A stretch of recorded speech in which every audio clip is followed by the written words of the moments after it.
Hello दोस्तों, आप सभी का स्वागत है मेरे यूट्यूब चैनल में। मैं आज आपको बताऊंगा उत्तराखंड की सरकार की नई व्यवस्था अब बायोमेट्रिक से मिलेगी समाज कल्याण विभाग की छात्रवृत्ति। ये न्यूज़ निकल के आई है कि नई व्यवस्था अब जारी होने वाली है जिसमें बायोमेट्रिक से मिलेगी समाज कल्याण की विभाग की छात्रवृत्ति। कहने का मतलब है अब जो भी छात्रवृत्ति बच्चों को मिलेगी वो बायोमेट्रिक उनके फिंगरप्रिंट के द्वारा ही मिलेगी। ठीक है, तो कहने का मतलब है जो न्यूज़ निकल के आई है उत्तराखंड से, अब छात्रवृत्ति के लिए छात्रों का पहले बायोमेट्रिक सत्यापन होगा।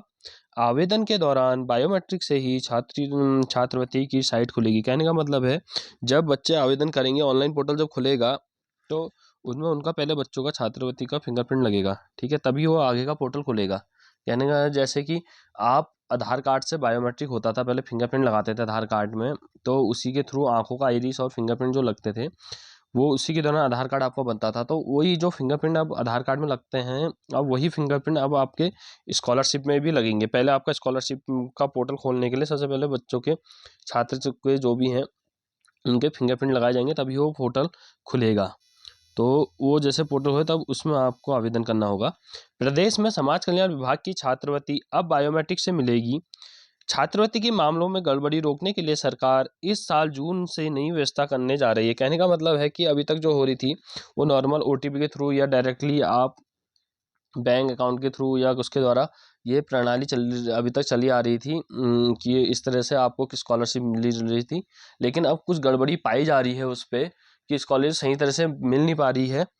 तो इस वजह के कारण डाटा इनका मिसमैच बता रहा है, कहीं पे नाम का मिसमैच, कहीं पे किस चीज़ का मिसमैच, तो कहीं पे वो आधार से एनपीसीआई से वो मैपर नहीं हो पा रहा है आपका अकाउंट, तो उससे भी प्रॉब्लम है। बहुत सारे बच्चों को इस साल की स्कॉलरशिप देखी जा रही है कि एनपीसीआई से आपका बैंक लिंक नहीं है। कहने का मतलब बैंक वहाँ आधार कार्ड आपके बैंक खाते से जुड़ा नहीं है, तो उसका एनपीसीआई मैपर को रॉन्ग दिखा रहा था। इस बार की स्कॉलरशिप जो इस बीच में भरी गई थी, तो इसमें ये सबसे ज़्यादा मेन प्रॉब्लम देखी गई बच्चों के।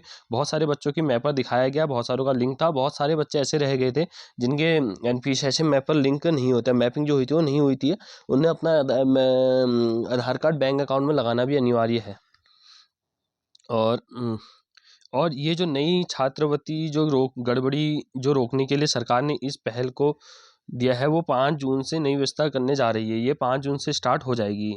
ठीक है, विभाग के निदेशक गीताराम नौटियाल के मुताबिक स्कूल खुलते ही पहले छात्रों का बायोमेट्रिक सत्यापन होगा। समाज कल्याण विभाग की ओर से छात्र छात्राओं को कई तरह की छात्रवृत्ति दी जा रही है और राज्य में लगभग 1.5 लाख से अधिक छात्र छात्राओं को छात्रवृत्ति मिल रही है। लेकिन पूर्व में छात्रवृत्ति में गड़बड़ी के मामले को देखते हुए नए वित्तीय वर्ष 2024-25 की जगह 24 है, तो आइए 25 मान के चलिए के से इसके लिए नई व्यवस्था शुरू होने जा रही है। मतलब 2024 टू 2025 में नई व्यवस्था आपकी शुरू हो जाएगी।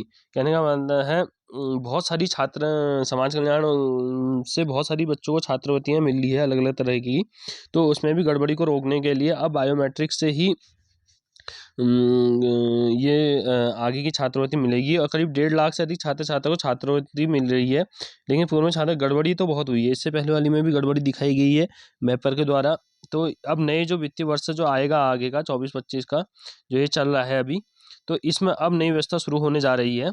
निर्देशक नौटियाल के मुताबिक अब छात्रवृत्ति के लिए छात्रों को पहले बायोमेट्रिक सत्यापन होगा, पहले फिंगरप्रिंट लगाए जाएंगे।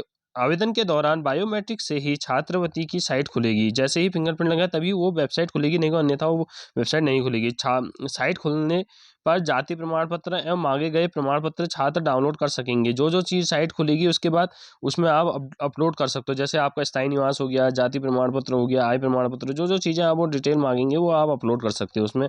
बैंक पासबुक, आधार कार्ड, सब चीज़ें आप उसके बाद साइट खुलने के बाद अपलोड कर सकते हो। ठीक है, चाहे साइबर कैफे से कराइए चाहे आप खुद करिएगा, तो दोनों तरफ से आप इसको कर सकते हैं।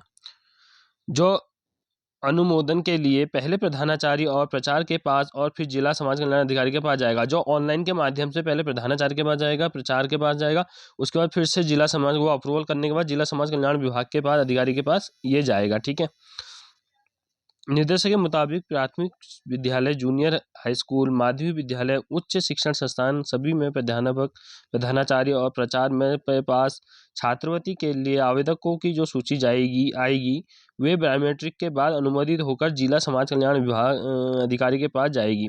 मतलब जो भी आप ऑनलाइन या के लिए जो भी ये सूची तैयार होगी वहाँ से, उसके बाद उनको एक सूची ऑनलाइन के माध्यम से जाएगी। अगर वो ऑनलाइन सूची एक ऑनलाइन के माध्यम से जाएगी, एक हार्ड कॉपी भी आप उसकी सूची इतने लोग हमने बच्चे वेरिफिकेशन कर चुके हैं वो, तो उसकी भी एक कॉपी निकल के हार्ड कॉपी जो होती है वो आपके जिला समाज कल्याण अधिकारी के पास भी जमा होगी। ठीक है, वो स्कूल के थ्रू होगी, वो आपके थ्रू नहीं होगी, वो स्कूल के थ्रू होगी। आपको केवल अपने ऑनलाइन करके डॉक्यूमेंट अपने स्कूल में जमा करने होंगे, बस।